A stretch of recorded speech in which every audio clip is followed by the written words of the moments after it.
How to remove objects from video in Canva. Hello everyone, welcome to this channel.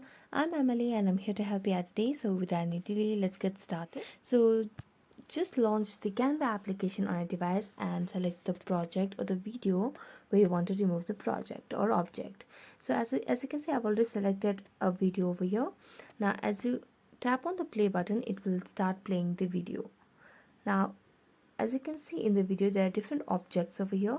Now if I want to delete this object or this particular element of the photograph over here, what I can simply do is just tap on the object, and then here you can see the options that pops up, which is adding the text or duplicating it or deleting it, or three dotted lines, which can give you different other options as well.